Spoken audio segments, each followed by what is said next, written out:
Bom dia a todos. Gostaria primeiramente de agradecer ao convite de estar aqui hoje para falar um pouco aquilo que eu tenho visto em relação a esses processos da Operação Lava Jato, integrando um grupo de advogados que atua na defesa do ex-presidente Lula. Esse depoimento dado hoje aqui pelo ex-ministro Jorge Hagi foi exatamente na mesma linha do depoimento que ele prestou ao juiz Sérgio Moro, lá em Curitiba. Ele enfatizou muito aquilo que foi feito pelo governo do presidente Lula em relação ao combate à corrupção, em relação à atuação sistematizada de diversos órgãos de combate à corrupção. Falou também da criação da Estratégia Nacional de Combate à Corrupção e à Lavagem de Dinheiro, que foi uma iniciativa também do governo do presidente Lula e que serviu para traçar diversas estratégias de combate à corrupção. É importante salientar que o próprio juiz, que hoje é responsável pela condução da Lava Jato, participava desses encontros, e isso foi registrado lá pelo ministro Jorge Hagi. Diversos outros depoimentos, na mesma linha, prestados por ex-procuradores gerais da República, ex-diretores gerais da Polícia Federal, dentre tantas outras autoridades que participaram do governo do ex-presidente Lula, foram a esse processo de Curitiba dar o seu testemunho do relevante trabalho feito ao combate à corrupção, ao combate à criminalidade e dos instrumentos criados durante aquele período para que isso fosse possível ocorrer. Então, o meu primeiro registro aqui é que, até agora, nós tivemos 24 audiências em Curitiba e ouvimos 73 pessoas, 73 testemunhas, 27 delas selecionadas pelo próprio Ministério Público, portanto, pelo próprio órgão acusador.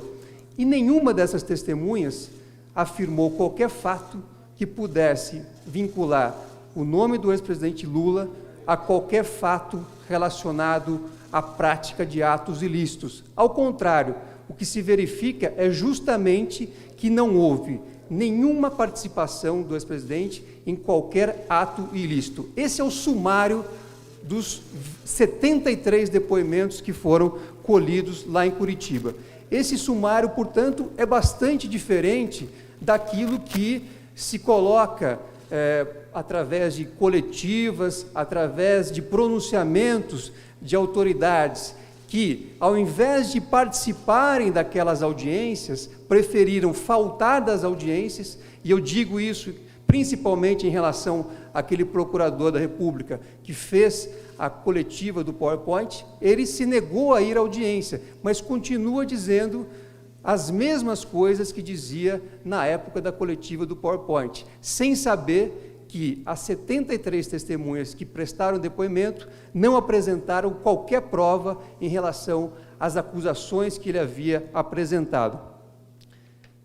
Um aspecto importante também de ser detalhado é que o processo judicial, e particularmente o processo penal, não deve ser um meio de execração pública, não deve ser um meio de perseguição política, mas sim deve ser um meio, um instrumento de aplicação e observância das garantias fundamentais previstas na Constituição Federal, nos tratados que o Brasil subscreveu e também nas leis. Mas, lamentavelmente, não é isso o que temos visto. Ao contrário, todos nós sabemos, e o exemplo do ex-presidente Lula é bastante emblemático nesse assunto. Ele foi vítima de uma condução coercitiva ilegal, foi vítima de sucessivas interceptações dos seus telefones, foi vítima da divulgação das conversas privadas que haviam sido interceptadas.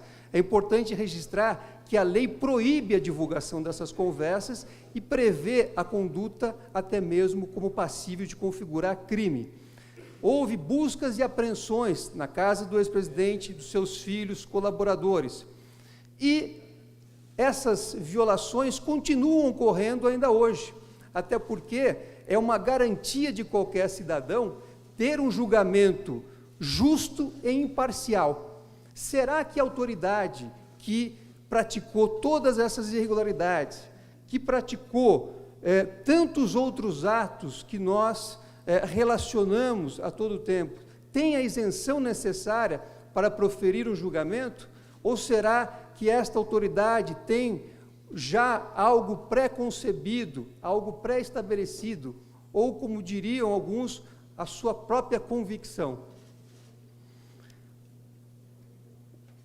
A relação, também é importante registrar que nós, na defesa do ex-presidente Lula, diversas vezes formalizamos requerimentos para que houvesse a investigação de vazamentos indevidos, vazamentos, trechos pinçados ou situações que foram extraídas de um contexto. Nós pedimos sempre que houvesse uma investigação, só que essa investigação nunca ocorreu. Apenas para que os senhores tenham uma ideia, até mesmo, a própria imprensa noticiou, que até mesmo os vídeos que foram gravados pela Polícia Federal durante a condução coercitiva do ex-presidente Lula, vídeos, portanto, que mostravam a sua residência, a sua intimidade ou a coleta do seu depoimento, teriam sido entregues a terceiros para a produção de um filme, o que mostra uma situação muito grave, porque ao invés de zelar pelo material confidencial, aparentemente as autoridades fizeram a entrega desse material a terceiros, a uma produtora que está fazendo um filme, evidentemente um filme alinhado com as ideias dos acusadores e que tem um material que a lei e a Constituição Federal consideram privado, consideram passível de ser mantido sob sigilo. Nós também pedimos que houvesse investigação em relação a esse material. Esse pedido, aliás, foi feito na data de ontem e nós esperamos que seja acolhido e que esse material seja realmente colocado com o sigilo legal necessário. Eu gostaria de dizer que os processos da Lava Jato, por aquilo que eu expus aqui e por aquilo que tem sido dito frequentemente, não observam as garantias fundamentais. E, até o momento, nós não verificamos um sistema recursal apto a poder impedir que isso possa ou continue a ocorrer. Um processo que não observa as garantias fundamentais é um processo que não tem legitimidade. Um processo que deixa que as pessoas fiquem vulneráveis a ilegalidades ou a atos arbitrários é um processo contrário à Constituição Federal e às leis e aos tratados que o Brasil se obrigou a cumprir. Por isso, são processos que não deveriam ter a sua validade reconhecida.